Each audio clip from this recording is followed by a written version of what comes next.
Allez, on va passer à la bataille des scoops sur William Lémergie.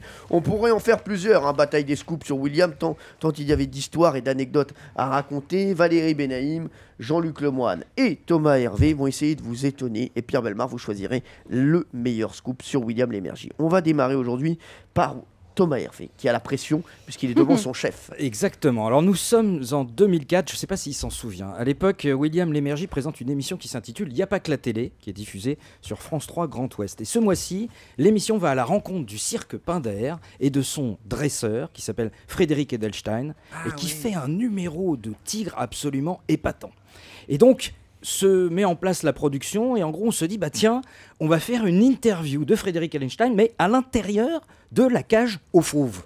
Alors bon, là quand même on se dit attention, protection, etc. Alors lui il garantit qu'il n'y a aucun risque, c'est son métier, il connaît parfaitement les animaux, tout est sous contrôle et s'il y avait un risque, et bien entendu il ne le proposerait pas.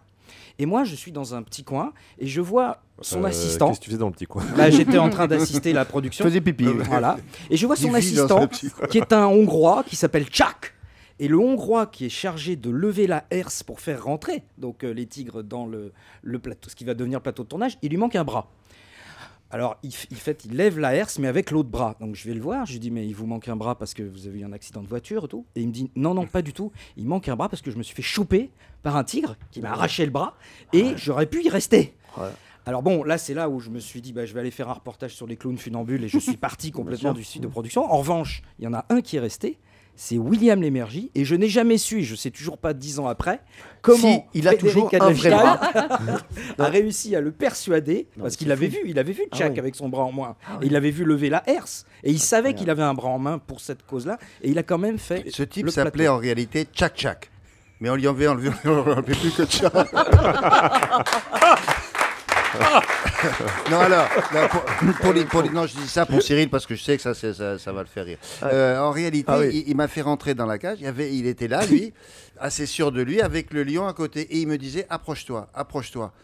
Et il me dit, n'aie pas peur, si tu fais pas de gestes incongrus, si tu le regardes pas trop en face, et d'un air de dire, je vais t'en mettre une, il va être sympa avec toi. Et donc, tout s'est bien passé. Et on est ressorti, la séquence a été ressortie. C'est en sortant que je suis tombé par terre en me disant qu'est-ce que j'ai été faire dans ce truc-là. C'est après.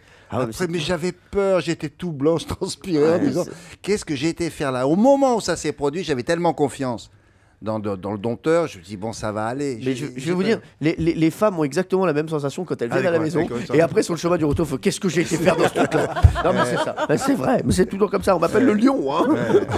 Valérie Benaïm. Alors William Lémergie, on l'a dit avec Télématin et votre équipe, vous êtes leader des matinales télé avec plus d'1 million de téléspectateurs chaque matin. Et parmi vos fidèles téléspectateurs, il y a votre plus grand fan. Et ce n'est pas n'importe qui, puisque c'est le chanteur Jacques Dutronc. Oui. Absolu fan. Il vous regarde assidûment. Il est même venu vous voir il y a une dizaine d'années avec une très belle boîte de cigares en cadeau.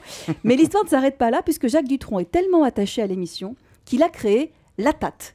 L'ATAT, qu'est-ce que c'est? C'est l'association des téléspectateurs attentifs de Télématin.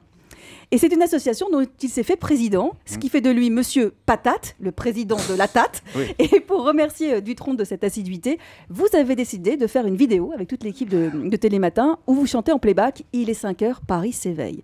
Et alors là, je conseille à tous les auditeurs d'aller voir ça sur Internet, parce qu'on y voit William Lémergie en robe de chambre, en réparateur de machine à café, en prostituée. Ah oui, il est déguisé en tout. Excusez-moi, il a fait un film érotique ou c'est Non, il n'était pas maquillé pour une fois. Et Thomas Hervé fait une apparition remarquée aussi dans le clip d'ailleurs. Allez le voir ce truc parce qu'on s'en sert de temps en temps de générique. Enfin là maintenant il va commencer à dater. Et j'ai mis un de mes accessoires habituels que tu connais, c'est les barésies que je mets à bien sûr, et une perruque blonde. Oui, c'est quand il vient à la maison, il est comme ça généralement. Quand on vient dans des soirées un peu spéciales chez les Hanouna. Et donc et là c'est vrai qu'on l'a appelé l'association des téléspectateurs attentifs de Télématin pour que le président ça fasse patate, sinon c'était pas drôle. Et donc c'est quelqu'un qui regarde tous les jours, je vous signale, dès 6h30 du matin. Donc et on s'appelle après pour comparer. Il débriefe. Oui, on débriefe, bien sûr. Et quand il va dans son jardin arroser ses plantes tous les matins, il a un système audio parce qu'il ne voit pas l'écran quand il arrose, mais il garde le son. C'est incroyable. C'est fou ça. Hein, ça c'est une très bonne info, Pierre Bellemare. Remarquable. Alors, Jean-Luc Lemoyne. Alors, William, peu de gens le savent, mais vous êtes un collectionneur fou. vous collectionnez un peu tout et n'importe quoi. N'importe quoi. Et surtout, vous rajoutez à chaque fois de la difficulté en étant très très spécifique. Oui. Par exemple, vous faites une collection de canifs. Mais pour rentrer dans la collection, il va mesurer entre 5 et 10 cm. En même temps, au-dessus, c'est plus vraiment des canifs. Vous êtes également collectionneur de petites voitures, genre jouets pour enfants. Mais il faut que ce soit des voitures de la marque Dinky Toys, qui est la marque de votre enfance. Et en plus, il faut qu'elles soient rouges. Autre collection qui va intéresser Cyril, les bâtons de berger. Ah oui. Non, pas les saucissons. Ah, les vrais bâtons. Ah, je croyais Je croyais qu'on parlait de Justin Bridou. T'imagines la collection. Elle vieillit un peu mal, la collection. Tu l'as, celui-là? Oui. Ah, je l'ai en double. C'est sur le recette. Tu m'échanges un Justin Bridou contre un cochonou? Oh non, c'est pas la même valeur. Mais la plus folle de vos collections, je pense que ce sont les bouts de bois. Les bouts de bois, vous êtes tellement collectionneur dans l'âme que quand vous vous baladez en forêt, vous trouvez un bâton qui vous plaît, vous le ramenez, vous y gravez le lieu et la date à laquelle vous l'avez trouvé et vous le conservez chez vous. Alors, si vous voulez, j'ai une canette de soda que Cyril a bu ce matin et les ongles rongés de Valérie.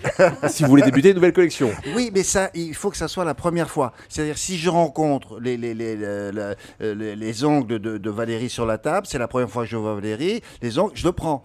C'est quand je découvre une forêt, c'est le premier jour. Ou quand je découvre une plage à l'étranger, je prends le bout de bois de la plage. Comme la pince à linge tout à l'heure. Oui, exactement. C'est ça. Mais chez vous, excusez-moi, c'est la foire fouille. Non, chez moi, ça va pas fort. J'habite un hôpital psychiatrique. Oui, c'est ça. Et j'ai des gens très sympathiques autour de moi. vous. On les appelle les infirmiers. C'est Il y a ça. que moi qui le sais pas. Pierre Belmarquis avait la meilleure info sur William.